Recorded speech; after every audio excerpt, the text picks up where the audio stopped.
June 18 വിശുദ്ധ ഗിഗറി ബാർബറിഗോ. ജനനം 1625, മരണം 1697. ഒരു മിടുക്കനായ വിദ്യാർത്ഥിയായിരുന്നു. അദ്ദേഹം നയതന്ത്ര ജീവിതം സ്വീകരിക്കുകയും 1648 മൺസ്റ്ററിലെ കോൺഗ്രസിൽ വെനീഷ്യൻ അംബാസഡറായ കോണ്ടോറിനൊപ്പം പോവുകയും ചെയ്തു. തുടർന്ന് അദ്ദേഹം ഒരു വൈദികനായി.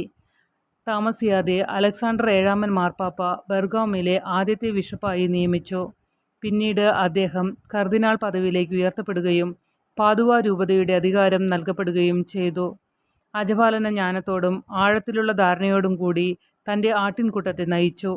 കൗൺസിൽ ഓഫ് ട്രെൻറ്റ് മുന്നോട്ട് വെച്ച പരിഷ്കാരങ്ങൾ നടപ്പിലാക്കുന്നതിൽ വിശുദ്ധ ഗിഗറി ബാർബറിഗോ ഇടവിടാതെ പ്രവർത്തിച്ചു.